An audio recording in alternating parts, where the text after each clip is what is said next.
So I'm a straight guy. You know?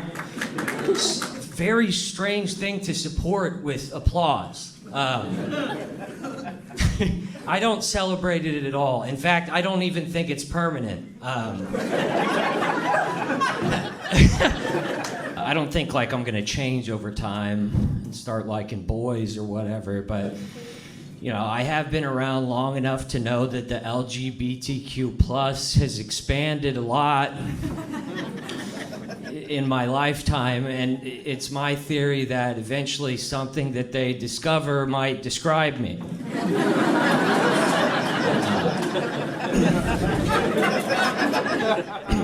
You guys ever considered it from that angle?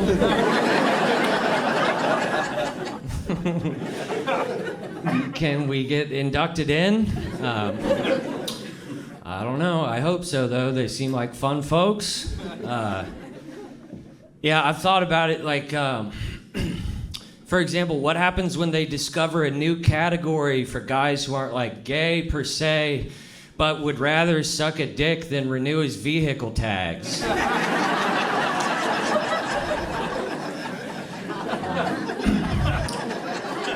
Because on that day, I am in the fucking club, baby. And I can't wait. I've been doing that bit for like over a year now, and no one has officially told me to stop. It's a small victory.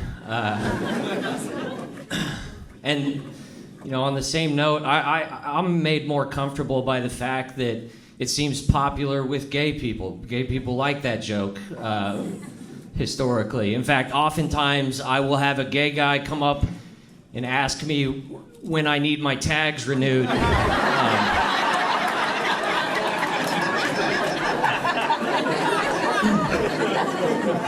Right after the show. So, yeah. I don't know. I might have some talent that I haven't tapped into yet. Yeah. So I'm local. I live on the Missouri side. Right? Proud Missourians. It is Raytown, though. So it's a shithole.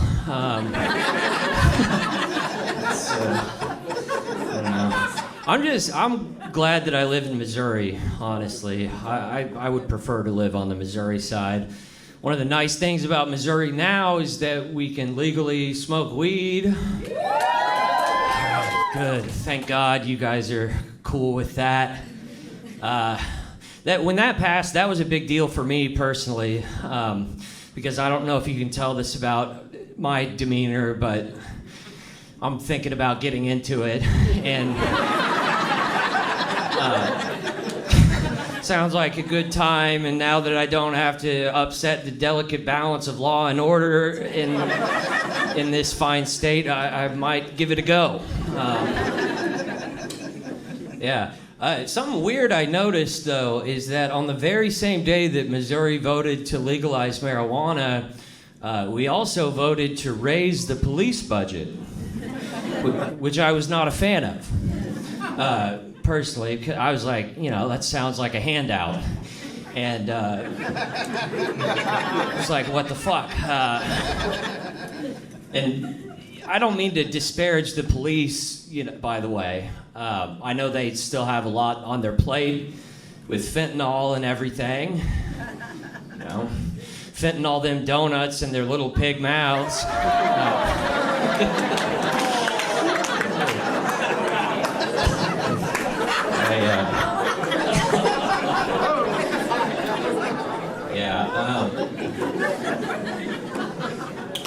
I apologize if that joke was too punk rock for you.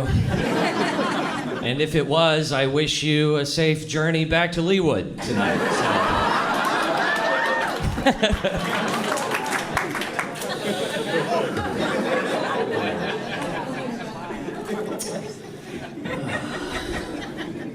So, what else, guys?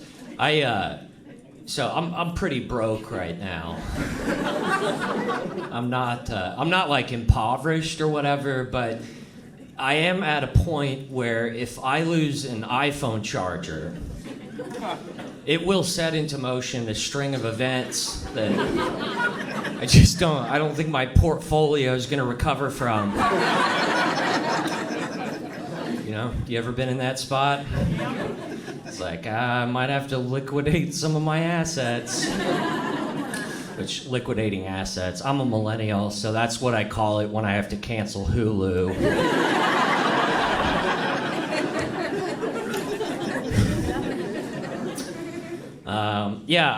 I think my problem is, like, I never plan ahead for emergencies. I'm just shitty with money. I was hoping they were going to forgive my student debt. There was talks of, trimming that down by $10,000, which would be amazing for me, because that would leave me with only $40,000 left. And, I say we just continue to not pay on that and see what happens. I know a lot of you guys are apprehensive about that strategy.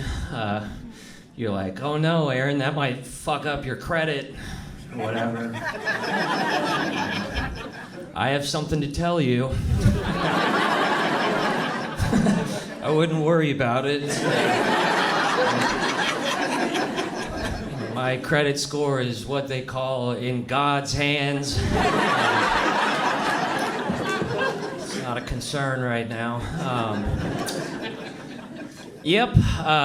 I tried getting advice, like, to get myself out of debt. My parents told me to listen to Dave Ramsey. You guys familiar with Dave Ramsey? Oh, yeah. Fuck that guy. I don't like his show. I don't find it helpful. If you're not familiar with the Dave Ramsey program, he's this financial guru, and his show, it's the same thing all the time. It's just people call in and then they describe my behavior. And then he has the same reaction that my parents do. His advice is always like, well, have you tried not being a fucking idiot? I don't know. Not into it. Something that I've noticed about myself is that at any given time, the less money I have, the farther left I go on the political spectrum. Like, at the moment, things are really shitty, so I'm some kind of communist, but I'm serious. But I'm also, I know myself so well at this point. I'm a big piece of shit, and I know that money will ruin me if it ever shows up. My values will compromise instantly, and it would not take very much. It's like $500 more. I'd be the biggest fucking Republican you've ever met in your life. In fact, if anyone at the show tonight Venmos me $500, I feel like my brain will snap and I'll be like, Michelle Obama does have a cock, or whatever.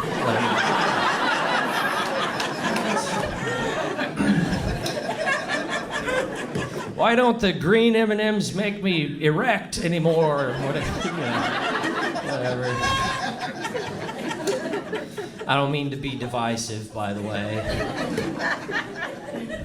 One thing is for certain, though, and that is that Joe Biden is the greatest president we've ever had. I'm kidding. What a fucked up thing to say. That would...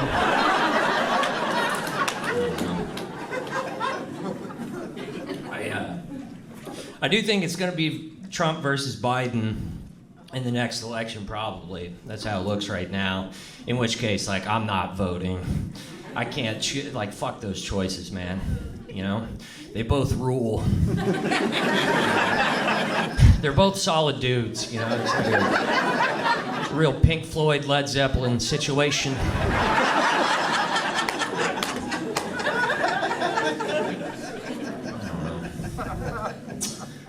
I was looking at a thing the other day. It was like a display of all the presidents we've ever had in the history of America, all their headshots or whatever. And I looked at it, I was like, God damn, you know, a lot of these guys have been white. You know, this is starting to get weird. But I don't know, I think as far as minority representation goes, we've been on a roll with the past 3. If you think about it, because we had Obama, and he was black, and then we had Trump, who was neurodivergent or whatever. That's neat. And now the lefty in me is like very excited because we have Joe, who's a fucking deceased person. And I feel like that's as progressive as we get. Dead people finally have a voice in the White House. It's about goddamn time. And it checks out too if you think about it, because after the 2020 election, all the Republicans teamed up with the My Pillow guy, and they were like, you know, this election was a joke, it was fraudulent. Dead people were voting for Joe, and I was like, well, probably. You know, if you were dead, who would you vote for?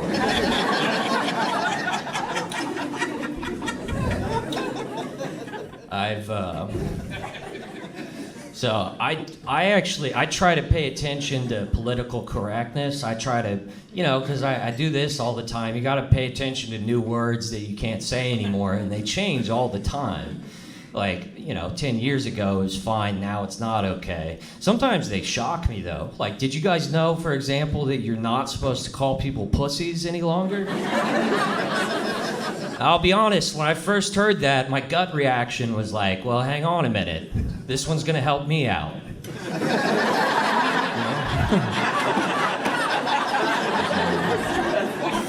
And finally, we did it, comrades. The war is over. But I looked it up, and it turns out the reason that you're not supposed to call people pussies anymore is actually because women don't like it when their vaginas are compared to guys like me. Which hurts my feelings. You know, I don't know what to say either. It's like, I'm sorry, you know, I'll try to do better. Mold myself into a pussy that you could be proud of.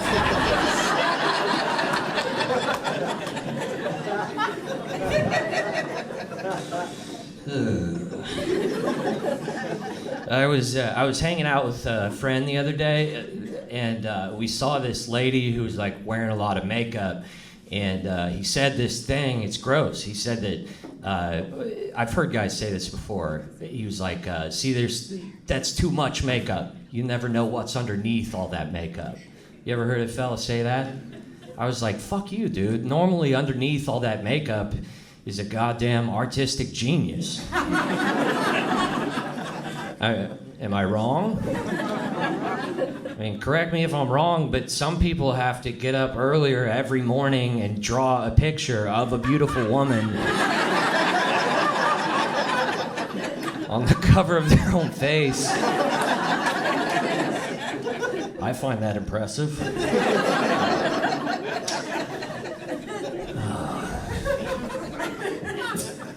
I am single, by the way.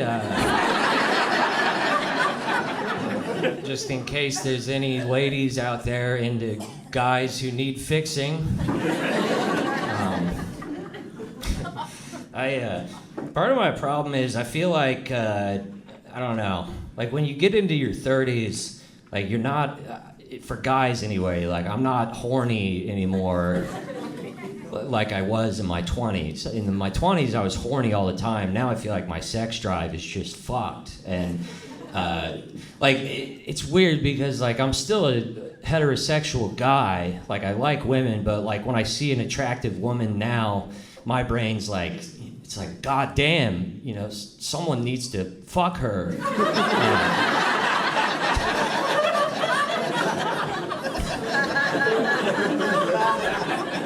That's not a good sign. I know I might not come off this way, but I'm a romantic guy at heart. I believe in true love.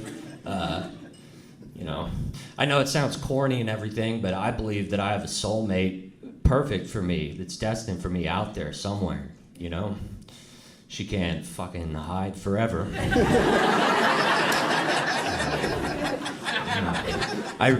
I realized, if I wanted to find love, maybe it would have happened by now if I improved myself a little bit. I could work out or something, or, get a job, or whatever they're into nowadays. But I'm not the best specimen on the market, but I'm not the worst. Far from it, I'm a polite guy. I have integrity. I open doors for old ladies and stuff. I'm a sweet boy, It's like, at what point does some of the blame gotta be on these bitches? Can't all be me. Yeah. If I'm being honest, here's the deal. I haven't always been crazy about the types of ladies that are into me, They're out there, but they're kind of,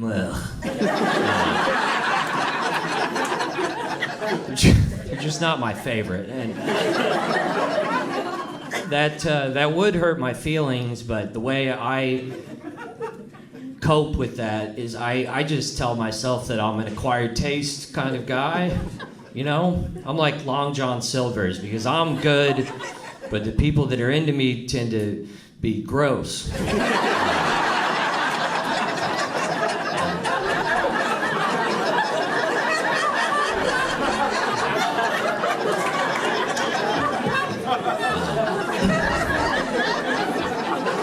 So my time up on this stage is coming to an end pretty quick. After the show, I would love it if you would follow me on social media. Watch my stuff. I have a podcast called National Prayer Breakfast that some of you guys might like. So do that for sure. So, what is it, Saturday? You guys have church in the morning? So, I'm not a religious guy now, but I grew up in the Southern Baptist Church, and I have some qualms. It wasn't my favorite thing in the world.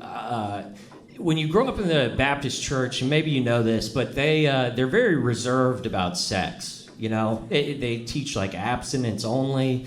You're not even supposed to think about sex until you get married, which worked for me up until the point that I got horny. For me, it was like I had no trouble following Jesus until I figured out how to masturbate, and I was like, "Oh, you guys have fun at youth group." I was like, I found this new thing that I'm actually good at, so I'm gonna stick with this for a little while. The problem is that I still believed in God, and I was told that he was everywhere all at once, and I was also told that he could be vengeful at times. So pretty soon I developed these delusions. For example, I was convinced when I was in junior high that I was causing my basketball team to lose because I couldn't quit jacking off. And that's not a healthy way to live. I still have trauma from that. I still remember the basketball coach at that time. It stressed me out because he was blaming the team's lack of success on my best buddy Tyler, and I knew who the real culprit was. It was terrible. Tyler was hustling and fucking slapping the floor at practice, and I was just crying. I felt so guilty. I was like, God, please don't punish Tyler for this.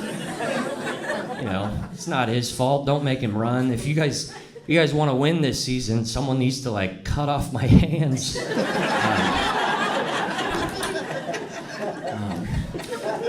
One more thing about me, and I know this is surprising, but my family's weird. My family, all weirdos. In fact, I would say that I'm the normalest one in my family. My dad is a falconer. You guys familiar with falconry? You ever? If you're not familiar with falconry, it's this thing where a grown man just fucking neglects his son and spends all of his time with birds because birds don't suck at baseball or whatever. That's my time, guys. Thank you so much. Enjoy the rest of the show.